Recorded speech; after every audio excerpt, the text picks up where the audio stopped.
Good morning and welcome to Vashon Island Unitarian Universalists. My name is Robbie. I use she, her pronouns, and I'm your script person, your leader for today. If you're visiting, please feel free to participate however you like. And we invite you to stay afterwards for really good treats, good coffee, and hopefully conversation with some other folks. So welcome. Our congregation is committed to individual freedom of belief, welcomes diversity, seeks to promote a sense of community, and fosters religion which enriches the spirit. We are a mostly lay-led community. We weave together the contributions of our members and our friends, and we're supported and enriched by our Reverend Victoria, who's our part-time minister. And we're delighted to have her here for her Sunday when she preaches for us. So anybody who's got your feet crossed is an invitation.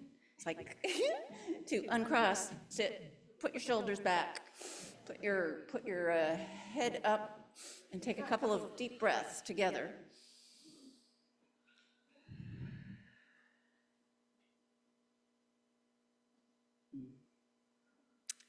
Thank you.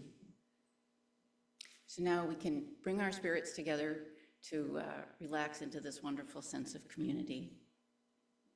We acknowledge that we are on the traditional homelands of the Swabash Coast Salish Native people. The Puyallup people have lived on and stewarded these lands since the beginning of time and continue to do so today. We recognize that this land acknowledgement is just one small step towards true allyship, and we commit to uplifting the voices, experiences, and histories of the indigenous people of this land and beyond. Whoever you are, whoever you love, however you have arrived here today, you are most welcome. Would you like to come and do our opening words, our chalice lighting words?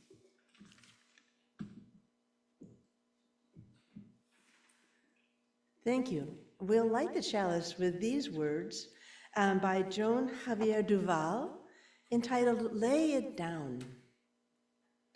Here is where you can lay it down. Lay down all that you have carried, the weight of the world that has rounded your back, leaving you aching and exhausted. Here is where healing begins, where burdens are set down, and alongside one another's, their magnitude does not seem as great. Here is where the door is thrown open and the light can lift away the shadows, and what was hidden can be seen. Here is where you can rest, where nothing is expected, but that you bring all of who you are into the presence of the holy and of this loving community. Let us worship together.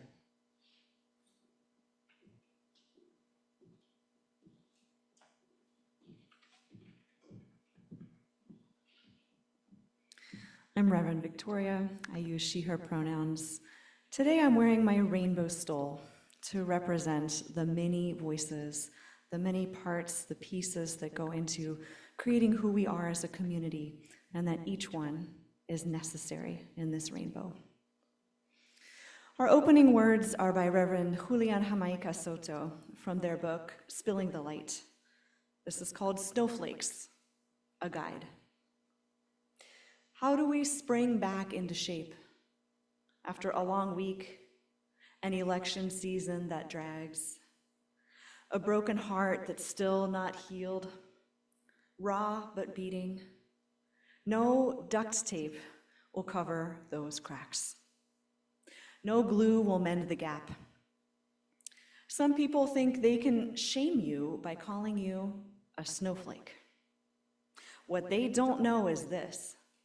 The snow is bright because the lines and the lacy edges, the crystals stacked, reflect back the light shone down on them. And the light keeps shining just as you do. In this community, you choose each other. You insist on blazing brilliant. Your unique configuration is the universe's expression of what it means to be alive. and together many snowflakes make a mountain. You return to knowing yourself and being yourself by the clarity of that reflection. You can lay your burdens down and rest, lean into the place where you belong, and allow the brightness of who you are, both individual and in community, to light the way toward the future that we are building with our love. Please join me in our opening hymn, number 95, in the Gray Hymnal, There's More Love Somewhere. You're welcome to rise or sit as you sing, and we're going to play this through once so that you can hear the melody first.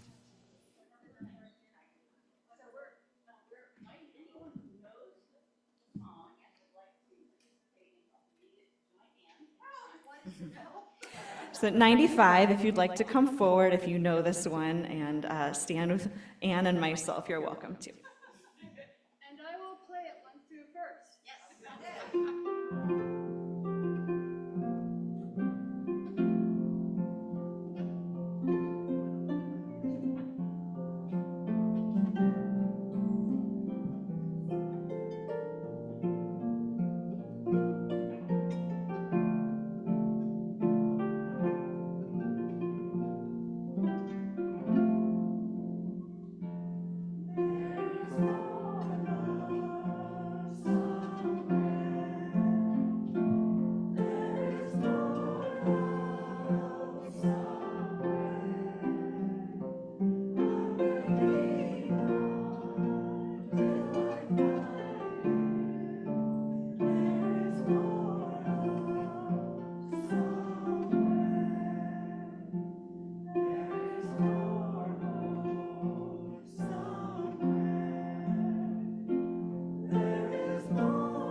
Thank you for joining in on that African American hymn.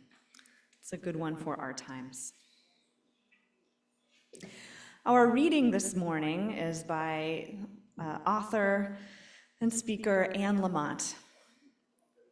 This was written a couple of elections ago when we were here before. She writes, "My friend Mark Yaconelli gave a spiritual retreat to 50 people on rising up, on renewal, and second winds in these catastrophic times. One woman who worked with children who had AIDS came from Africa to the United States to hear his spiritual teachings. Mark talked all morning about filling back up, about energy reserves that are released by curiosity and, paradoxically, by service. Then he handed each participant a cheap blanket and had them lie down for a nap, like in kindergarten. The woman from Africa was furious with him for wasting her time. She had flown 10,000 miles to study with him. He tried to soothe her, but she stalked to the back of the room with her blanket. Everyone stretched out or curled up, closed their eyes, spaced out, and rested. The woman came over to Mark after the nap, and she told him, "I slept. I dreamed. I am beyond exhausted. I hadn't even known that." We are exhausted in a brand new way. Physically and psychically, we are wiped out by having been such good sports for so long and mustering hope in the face of the polls. We're exhausted by the extreme stupidity and brutality of MAGA and deep state thought, by experiencing and trying to help the extreme suffering and death. We're tired of ourselves. We need fresh horses, but you know what? To paraphrase Barack Obama, we're the fresh horses we've been waiting for. Yikes, right? But you always have to start where you are, where your butt is, and admit that you are sad and pooped.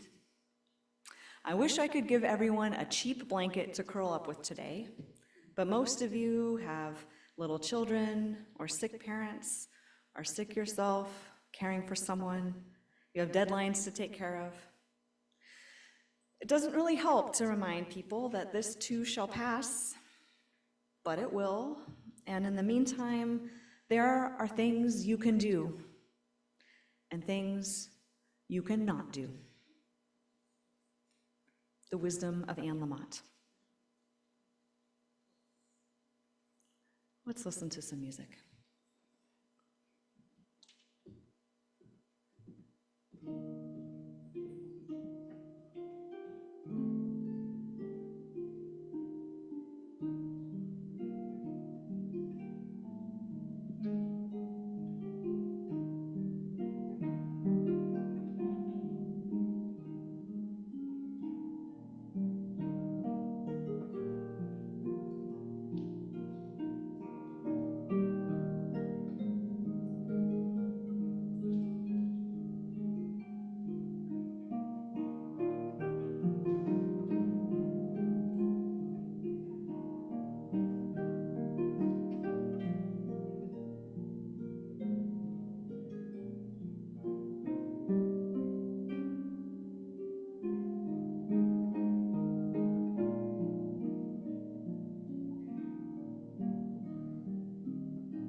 Thank you, Leslie. Music is so calming and soothing. Our theme this month is the practice of repair. And the practice of repair of our spirits, of our hearts, our souls, and our bodies begins with laying our burdens down. They will be waiting for us just outside the door soon enough. But here in this moment of unburdening is where healing begins. I love this story by Anne Lamott because it cuts through all the abstractions, any possible over-spiritualizing of our burdens and of the solutions, because this election season has been grueling.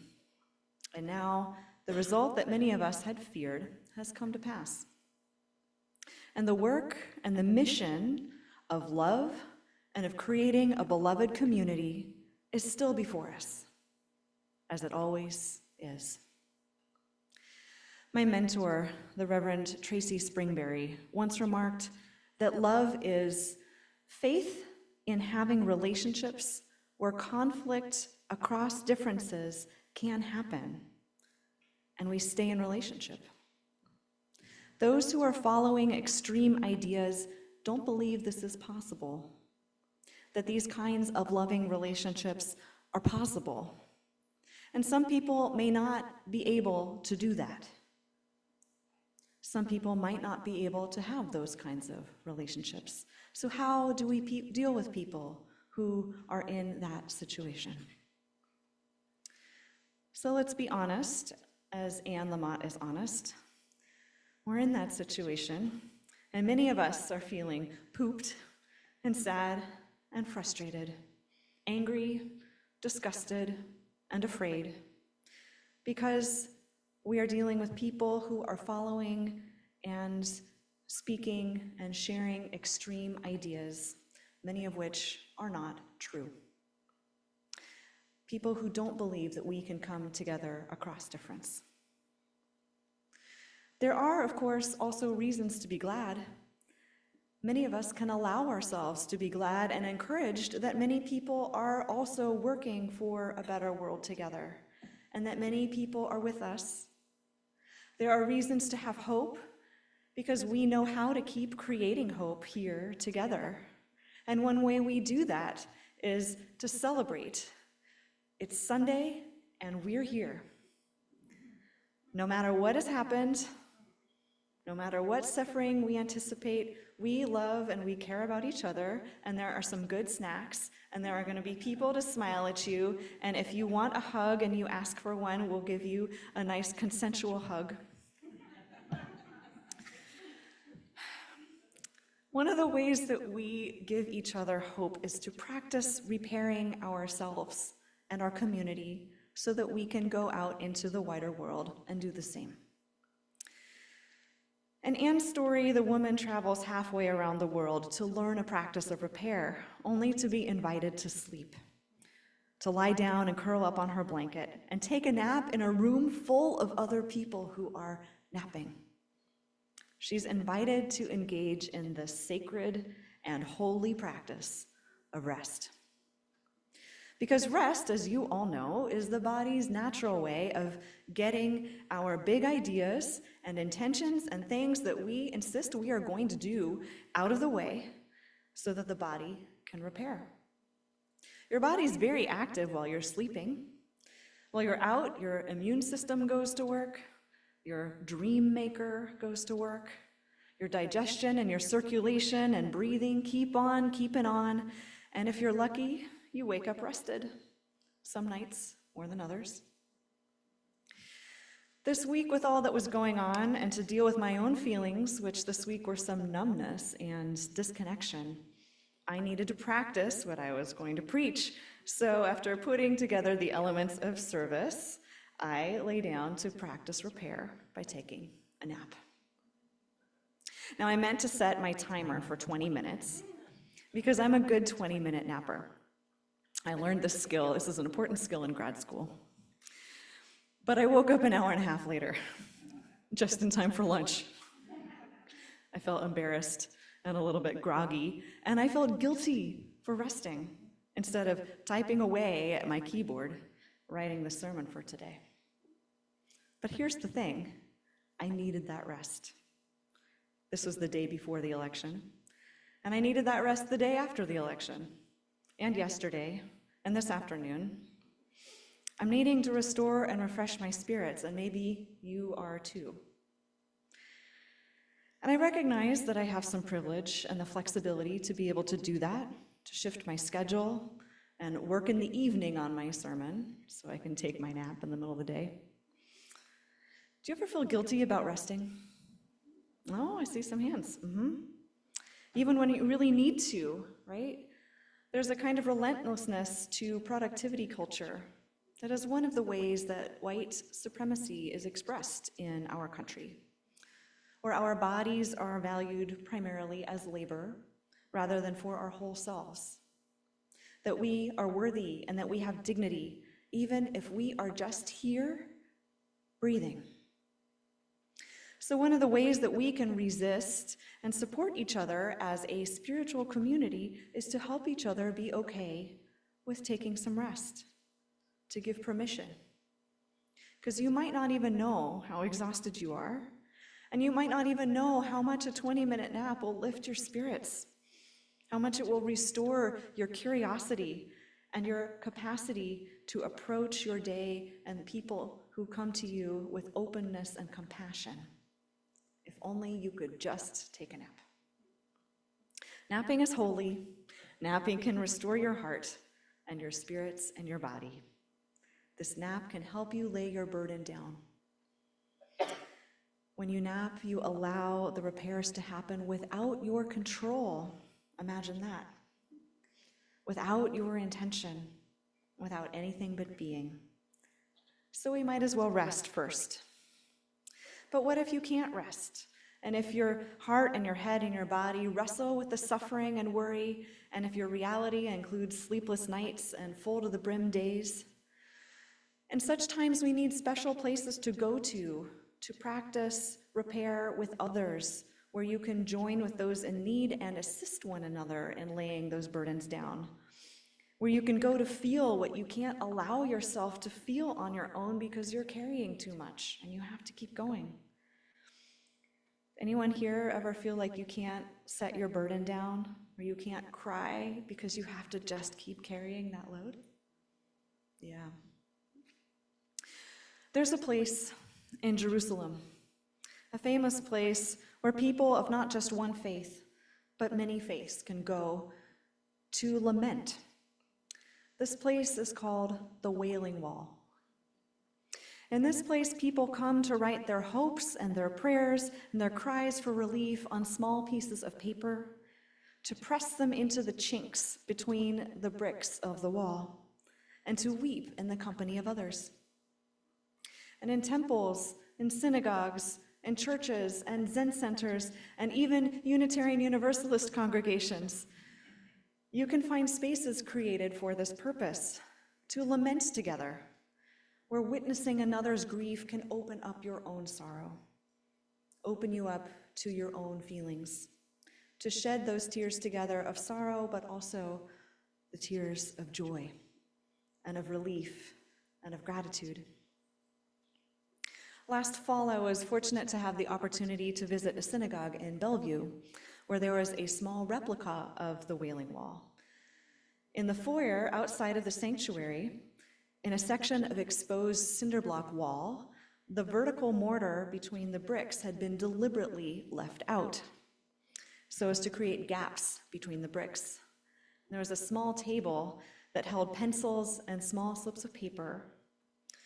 And looking closely, I saw in those gaps many tiny, tightly folded papers, some pressed in deeply with a pencil, and some right at the surface.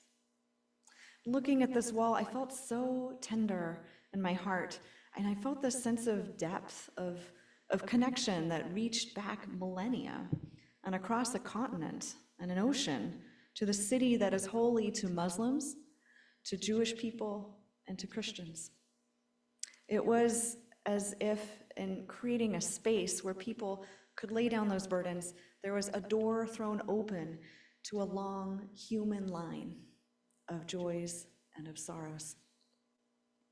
So when we share our joys and sorrows here in our familiar ritual of lighting candles, there is a light of centuries of hopeful and lamenting people that can lift away the shadows for a moment, to reveal the seemingly impossible truths that might be hidden just a beat before, that it is possible to love beyond belief, that it is possible even to love one's enemies,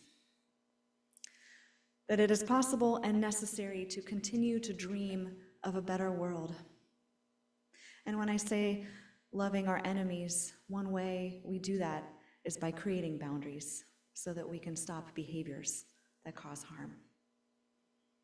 Putting our values into action is what love looks like in public. And in our grief and in our sorrow, when we come together like this, you know there is someone beside you. There's someone behind you, with you, or waiting their turn to lay their burden down. And with these ones here, you, each one of us, is connected to that human line that reaches back for millennia. Of course, repair doesn't end with resting and lamenting. To restore ourselves, we need to complete the cycle by practicing compassion, by putting those values into action. Dr. Pooja Lakshmin is a psychiatrist who specializes in women of color's mental health, who recognizes that rest and expressing your feelings isn't the end result of healing. In her practice, she says, her patients bring up the idea of self-care a lot, but the definitions of self-care that they had been sold weren't real solutions to their problems because, as she notes, you can't meditate your way out of a 40-hour work week with no childcare, without health insurance, without access to actual, real, systemic support that is going to take care of the fact that our world is pretty much constantly on fire. Indeed, there is much to do in these coming years, and yet having something practical to do for the people and the places that I love, I know for me, is the surest antidote that I know to apathy and despair. So I reviewed my own practices that have sustained me through many difficult elections, the ones I shared with you last month, to see if I still felt the same way. I wanted to check myself. And they do, but I'm adding one more, so I'm going to share them again. The first is to gather with people who I care about, who share my values, even though we don't always agree, and we have different life experiences and perspective. To express my lament as well as my hopes to a group of listeners who will listen without fixing or contradicting or rescuing. To take practical action at a local level in my family, neighborhood, community, or town. And the fourth one that I'm adding is to counter misinformation, to counter false narratives. When the president-elect says, I can say whatever I want and people will believe it, to counter those things. Because we need stories that encourage love, not fear. We need stories that encourage hope, not fear. And we can encourage those stories. We can share those stories, and we can encounter the false narratives wherever we go. Because we here are capable. We're capable of living and loving and creating support for the people in our community, here on the island, in workplaces off the island, and in our families, and wherever we're present. Some of you, even this week, have continued to volunteer at the food bank, support youth and family services, work with grannies to give away money to those in need. Some of you will continue to be active on the Puyallup Tribe Working Group with community passageways, working to support folks who are coming out of incarceration. Some of you will keep working with Rotary. I know you are engaged. I know you. And this is important because service is the answer to the question that our poet, Julian Jamaica Soto, asks of us. How do you spring back into shape? You allow the brightness of who you are, both individual and community, to light the way toward the future that you are building with your love. So let's keep on lighting the way towards that future that we are building here with our love. But first, we're going to rest. I don't have blankets for you, so I invite you to snuggle up in your jacket if you like, and close your eyes, and we are going to sit and rest together in silence for a glorious couple of minutes. And when we're done, we will hear the beautiful music to our next hymn that we're going to learn. 10:15, I know I can. So Leslie will break our silence with music.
And your teal hymnal, number 1015.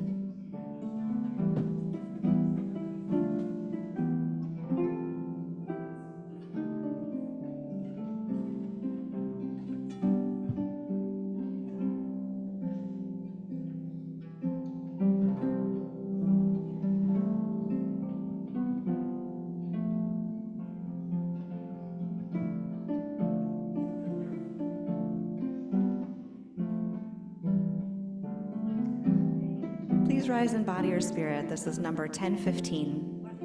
1015.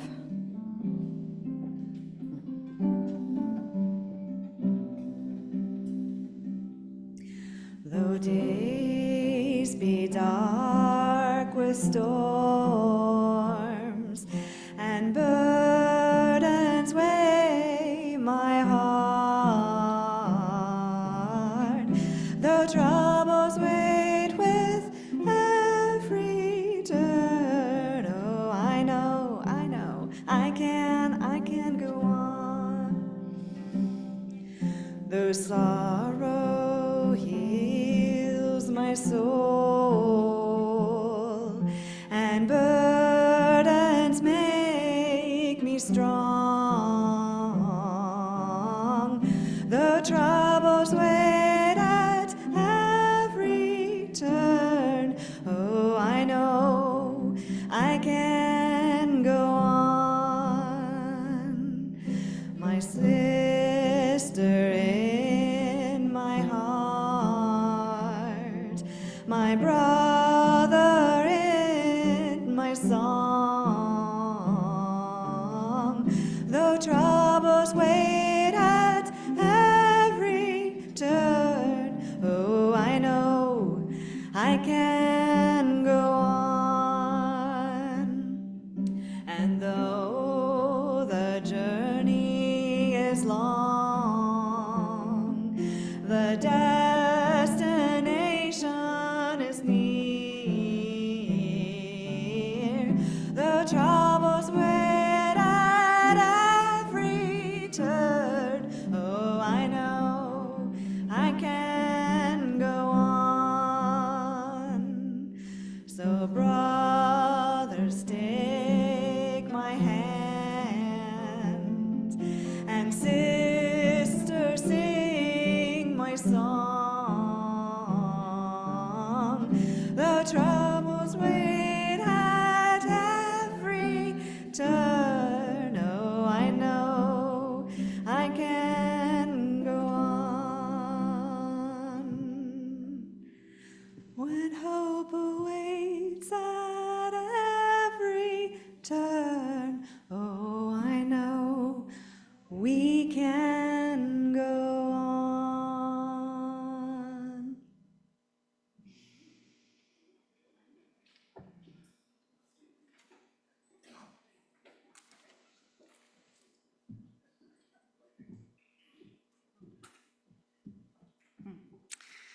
Wow, aren't we fortunate to be here? You know, this beautiful music, these incredible words, and you know, when I closed my eyes briefly when she said to rest, and then I thought, oh no, I'm going to space out too much. But it's because I felt so comfortable that I actually could just kind of space out a bit. So I'm thankful for all of you here and for Reverend Victoria and for this opportunity to know that we're here for each other. So, as a caring community, we set aside time to share the joys and concerns our members and friends have, honoring our common humanity and the sacred spirit within each one of us. We support each other in difficult times, and we celebrate our joys together. In fact, Joys and Concerns is one of the most important parts of our service for many people. If you have a joy you would like to share, or a burden that you think might be eased by sharing it in this community, you're invited to briefly do so. If there are people on Zoom who would like to say something, then if you put it in the chat, Dennis will read it for you. And for those of us in person, please come over to this side and join us one by one to share a few brief words. I will hand you a candle, and if you would like me to light it so that you aren't distracted by it, I'm happy to do that, or else please do so yourself and share with us briefly whatever your concern or joy is. So let's take a moment in silence just to think and to let that soak in, and then please share.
As members and friends of the Vashon Island Unitarian Universalists, we commit to supporting our congregation. We depend on all of our contributions for our staff and for our musicians and for the building and for the work of social justice. So please continue to support our lovely congregation with your pledges or your donations. And this week's contribution will be for that. We also, of course, support social justice, human justice, environmental causes, and once a month we choose an organization to support. So it's good to know that we are well-rounded in that way. So can the ushers come forward and collect the money? Maybe one person would like to help Craig? And then I will accept the offering on behalf of the congregation.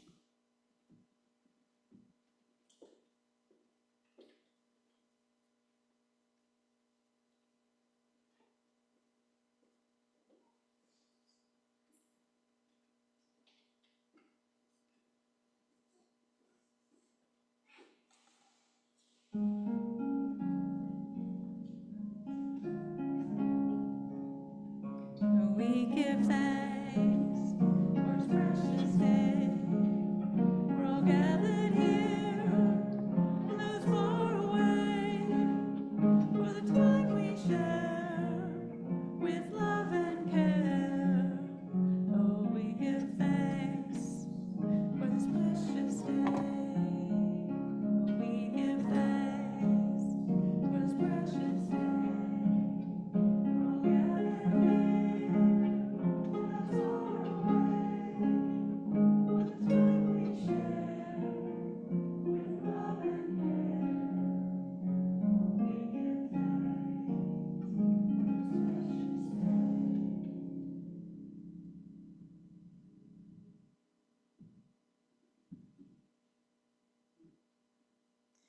Anne, would you like to come up and read our closing?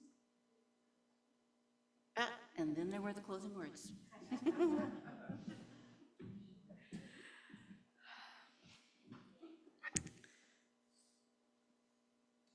I'm so grateful for all of you.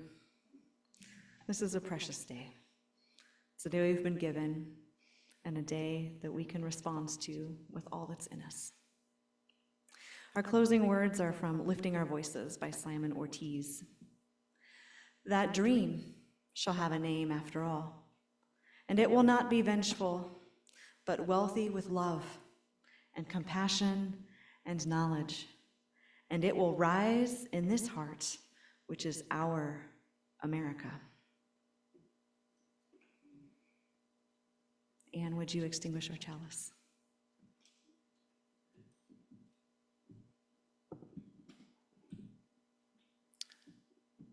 I love those closing words, thank you. We extinguish, These words are by Elizabeth Sell Jones, adapted by Reverend Victoria.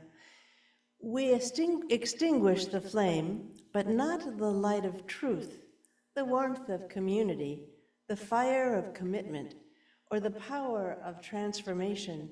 These we carry in our hearts until we are together again.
Thank you. So I want to thank all of you for being here today, and Leslie for her incredible music, and Reverend Victoria for her incredible words of compassion and wisdom, and Dennis for being our tech guy, and our service team today for setting this up for us.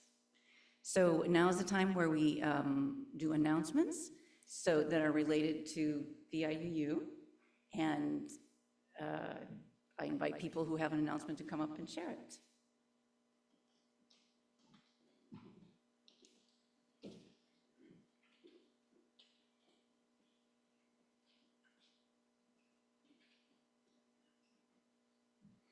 Oh, him again.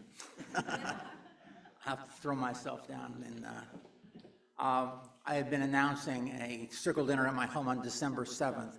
Problem, that's going to be the Winterfest, sponsored by the Chamber of Commerce. And unknowns to myself until 2 weeks ago, the chorale is singing it at the Winterfest, and I'm in the chorale. So everything else falls logically in the dominoes. There they are. It will be rescheduled in January, and you will all hear about that, and some personal invitations will go out. But I'm sorry for that, okay? But I've got no business having a public presence.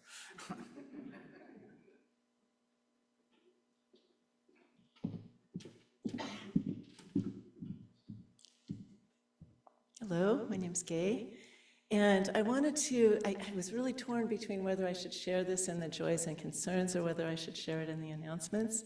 Something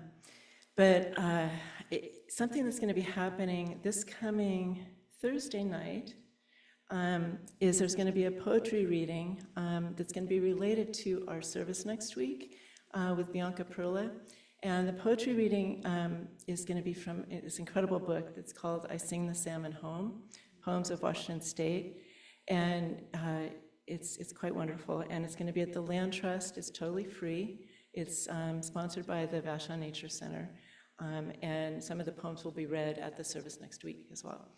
The other thing I just wanted to encourage you, if you are at all available, to come to the service next week. It's called A World Awakened by the Wonders of Nature. And Bianca Perla is such a bright light. And, you know, through these times, I sent her a copy of the newsletter along with our young musician, Rowan, and they both responded with how beautiful that was. So thank you for all of you that worked on that newsletter that inspired those beyond our congregation too. And the other thing, Rowan McBennett is going to be our musician, and he's an amazing young man. He's going to play the piano, and some of the work will be his own work. So anyway, thank you.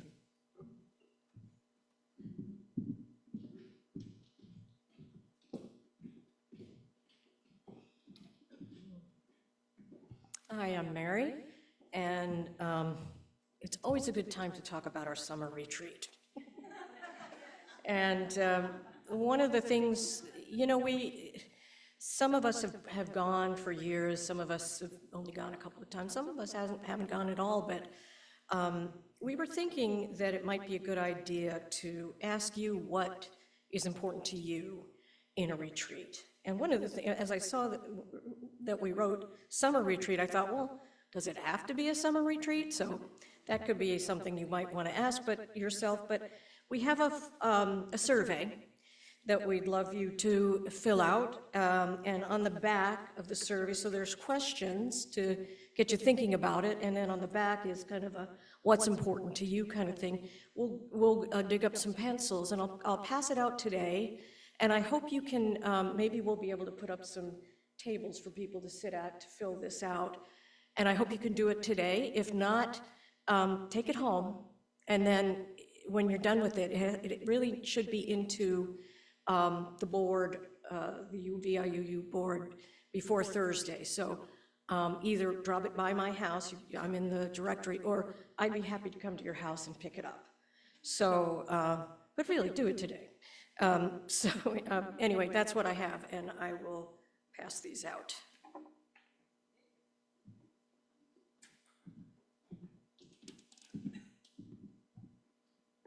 Thank you, Mary. Part of the consideration is whether we might seek a space that would be more accessible for more folks.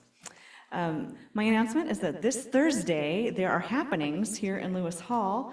If you would like to come in the morning, 10 to 12, I'll have open office hours. Feel free to drop in if you're wanting to connect.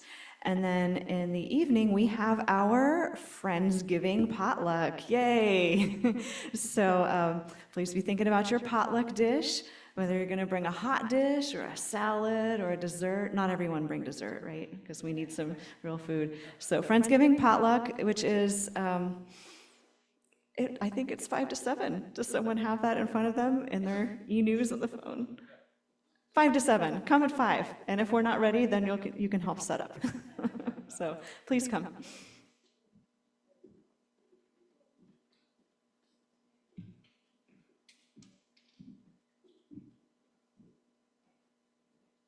I'm Kate, and this is one of those VIUU adjacent sort of announcements. Vashon Care Network is, of course, one of our lovely boots-on-the-ground organizations on Vashon. And next Sunday, there is a giveaway of excess equipment from the care closet. So canes and walkers, and I'm not sure exactly what. If anybody has need for some medical equipment that they can keep, you don't have to turn it back in. It'll be at the Methodist Church. I believe it's 2 to 4. There's an announcement in our newsletter of that event.